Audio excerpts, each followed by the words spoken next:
Hello friends, welcome back to my channel. आपको मालूम है कि मेरे चैनल में हम ज़्यादातर प्रेगनेंसी रिलेटेड टॉपिक पर ही बात करते हैं। तो आइए शुरू करते हैं। हेल्दी प्रेगनेंसी के लिए अच्छी प्लानिंग होना चाहिए। प्रेगनेंसी एक ऐसा समय होता है जहां महिलाओं को अपना ख्याल रखने की ज़रूरत होती है। ये तो आप सभी जानते हैं। इस दौरान उनमें कई बदलाव देखने को मिलते हैं। प्रेगनेंसी के दौरान हमारी बॉडी में कई सारे चेंजेस होते हैं। प्रेगनेंसी के दौरान हमारी बॉडी कई चीज़ों की मांग करती है, लेकिन कई बार ज़रूरी होता है आप उन चीज़ों को इग्नोर करें, जिससे आपकी सेहत पर उनका बुरा प्रभाव ना पड़े। बहुत सी महिलाओं का ऐसा करना बहुत मुश्किल होता है। आज हम इसी के बारे में बात करेंगे। आइए हम कुछ गलतियों के बारे में जो प्रेगनेंसी में हो जाती है महिलाओं के हाथों बात करते हैं। पहली गलती, खाना स्किप करना। प्रेगनेंसी में भूख ना लगना आम बात है। साथ ही साथ जैसे प्रेगनेंसी में समय बढ़ता है, आपको अलग अलग चीज़ें खाने की इच्छा करती है। कई महिलाओं को तो भूख ही नहीं लगती, इसलिए वो कुछ नहीं खाती। लेकिन आपको पता होना चाहिए कि बच्चे के लिए बिल्कुल ठीक नहीं है ये बात। यही वह समय होता है जब आपको आपके बच्चे के लिए हेल्दी खाने की ज़रूरत होती है, जिससे बच्चे का विकास अच्छे से हो सके। सेकंड गलती, ज़रूरत से ज़्यादा खाना।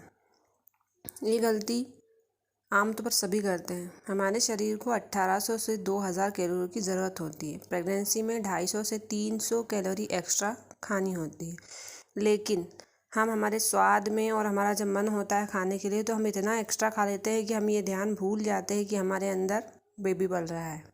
ज़्यादा वज़न के कारण बेबी को दिक्कत होती है। इससे नॉर्मल प्रेगनेंसी और नॉर्मल डिलीवरी में भी दिक्कत होती है।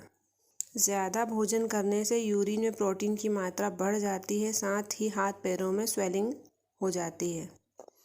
तीसरी गलती जो हम आमतौर पर करते हैं, इंटरनेट पर या बाहर से हमें जो कुछ भी इन्फॉर्मेशन मिलती है हम उसे सच मान लेते हैं, जबकि ज़्यादातर ऐसा होता नहीं है। मान लो हमने इंटरनेट पे कुछ पढ़ लिया कि नॉर्मल डिलीवरी में इतना दर्द होता है, इतना पेन होता है, तो हम वहीं घबरा जाते हैं। हम ये सोचते हैं कि हम ऑपरेशन ही करवा लें, पर दोस्तों ये गलत है। दर्द की वजह से डर कर हमें ऑपरेशन नहीं करवाना चाहिए, जबकि नॉर्मल डिलीवरी में दर्द सिर्फ एक बार सहना पड़ता है, पर ऑपरेशन में 2, 3 या 6 महीने तक हमें परेशानी और सेवन करना होता है। चौथी बात, तनाव लेना। प्रेगनेंसी में पूरे 9 महीने में हम शुरुआत से ही डरते हुए चलते हैं। लोग बोलते हैं 3 महीने तक सावधानी रखना चाहिए, तब भी हम धीरे धीरे धीरे धीरे हमारे दिन निकालते हैं और बाकी इधर उधर की बातें माइंड में लेकर हम घबरा जाते हैं और इसी बात से हम तनाव लेते रहते हैं कि अब क्या होगा, नॉर्मल डिलीवरी में पेन होगा तो क्या होगा, ऑपरेशन होगा तो क्या होगा। ये सब चीज़ें हमारे माइंड में चलती रहती हैं।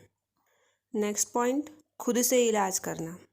मान लीजिए हमें प्रेगनेंसी में पेट में दर्द हुआ, सिर में दर्द हुआ या हमारे हाथ पैरों में दर्द हुआ या हमें फ़ीवर आ गया, तो हम डॉक्टर को दिखाने की बजाय हम घर में ही दवाइयाँ लेने लगते हैं या मेडिकल शॉप से बोल के वो दवाइयाँ हम ले लेते हैं, जबकि ये बिल्कुल सही नहीं है। क्योंकि प्रेगनेंसी में मन से कुछ भी दवाई या टेबलेट हमें नहीं लेना चाहिए। डॉक्टर की सलाह से ही हमें टेबलेट खाना चाहिए। एंड लास्ट पॉइंट, हमें नॉर्मल डिलीवरी में होने वाले पेन से बिल्कुल भी नहीं डरना चाहिए। एक्चुअली मैं आपको बताती हूँ जो मेरे साथ हुआ था।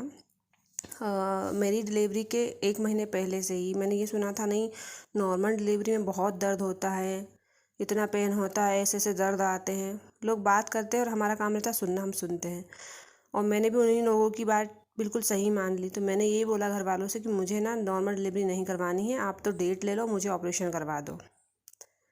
पर जब मेरी नॉर्मल डिलीवरी हुई, पेन आए, तब मुझे पता चला कि ये पेन तो थोड़ी दिनों के लिए ही होते, मतलब 1 या 2 घंटे का मान लो पेन अपन। पर अब जो अपनी अगर ऑपरेशन से हम डिलीवरी करवाते हैं तो फिर वो तो 6 महीने हमें परहेज़ करना पड़ेगा और बहुत सारी प्रॉब्लम्स होती हैं। और जो रीढ़ की हड्डी में इंजेक्शन लगता है वो तो सालों तक दर्द देता ही है। इस वजह से हमें बिल्कुल भी नहीं डरना चाहिए। तो आप बताइए, मेरे द्वारा दी गई जानकारी आपको स्पष्ट है? तो प्लीज़ मेरे चैनल को सब्सक्राइब करें और लाइक करें। Thank you.